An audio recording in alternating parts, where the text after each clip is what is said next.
असली स्वरूप में मेरा भोले बाबा कभी नहीं आता। मेरा शंकर, तुम सोचो कि अपने स्वरूप में गले में नाक पहनकर, मृगछाला पहनकर, जटा बांधकर, चंद्रमा लगाकर, गंगा सिर पर रखकर आ जाएगा, तो नहीं आ सकता, बिल्कुल नहीं है।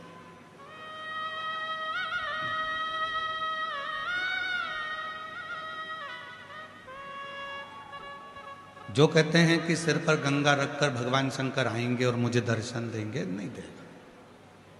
जो कहते हैं कि डमरू लेकर भगवान आएंगे और दर्शन देंगे, बिल्कुल नहीं आएंगे। कोई कह दे कि सांप गले में पहनकर भगवान आएंगे और मुझे दर्शन देंगे, नहीं देगा। दर्शन कैसे देगा? आपकी माता के रूप में, आपके पिता के रूप में, आपके कोई इष्ट मित्र के रूप में। जब दुख की घड़ी में तुम घिरे होगे, तब वो तुम्हारा अपना रिश्तेदार बनकर, तुम्हारा अपना परिवार का व्यक्ति बनकर तुम्हारे पास आएगा और तुम्हारी सहायता कर जाएगा। और तुम उसको पहचान नहीं पाओगे, तुम उसको जान नहीं पाओगे।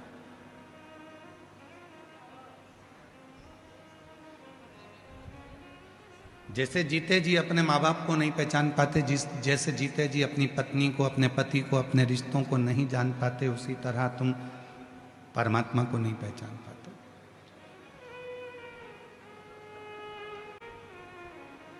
मरने के बाद उसके मुंह में दही पेड़ा खिला रहे हो, मरने के बाद उसके पसंद की गुलाब जामुन बनवा रहे हो, मरने के बाद उसके लिए खीर बनवा रहे हो। अगर वो जिंदा था और उसको जीते जी ही मत गुलाब जामुन खिलाते, मत खीर खिलाते, पर प्रेम से मीठी वाणी बोल देते, तो भी वो आशीर्वाद देकर चला जाता। हमने उस परमात्मा को केवल मूर्ति में ढूंढा, हमने उसको सहजता में ढूंढा नहीं।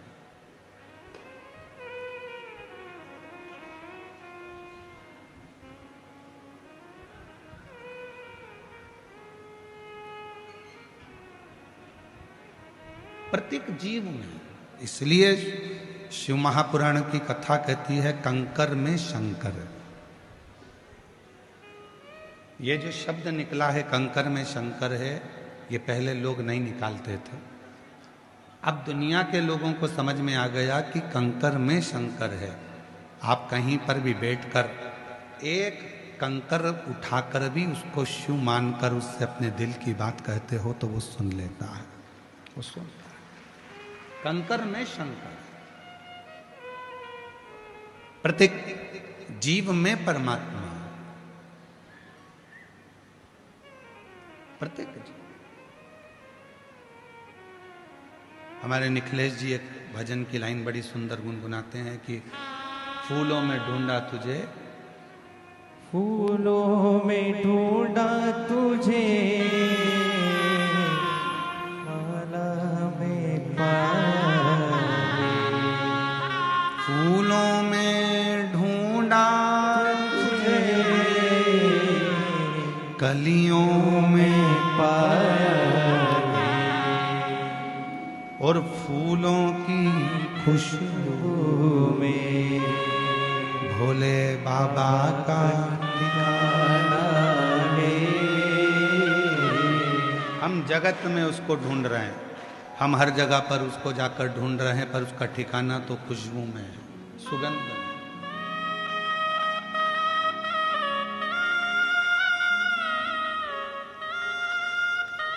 हम उसको ना जाने कहां कहां ढूंढने का प्रयास कर रहे हैं, पर उसका ठिकाना तो शिव महापुराण की कथा के शब्द में।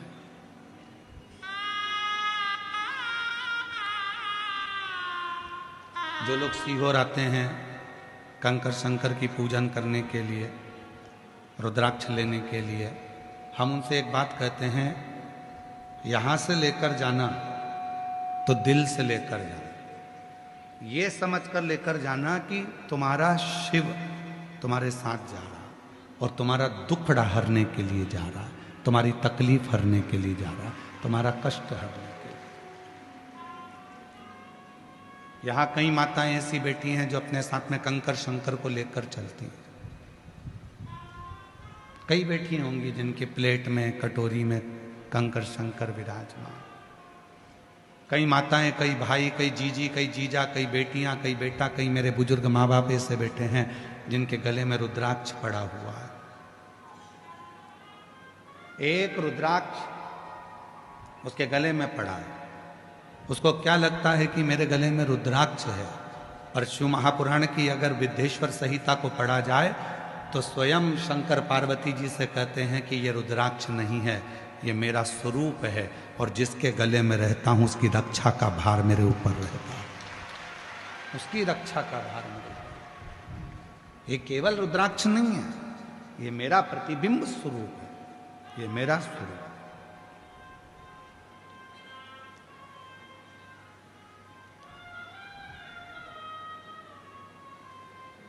मर गया तो दही पेड़ा खिला रहे हैं, मर गया तो तेरही में लड्डू पेड़ा गुलाब जामुन बनाकर खिला रहे हैं, ठीक नहीं।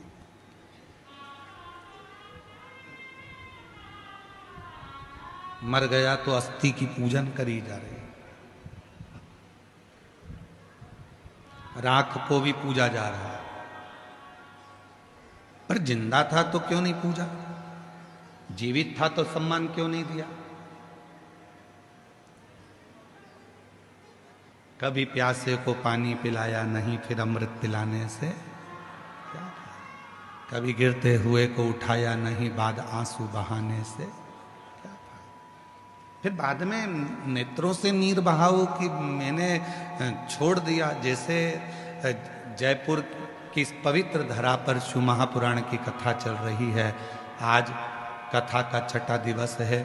कल कथा सवेरे 8 बजे से 11 बजे तक जयपुर के इस पंडाल में हो जाएगी, टीवी पर 2 बजे से 5 बजे तक आएगी, कथा विराम हो जाएगी।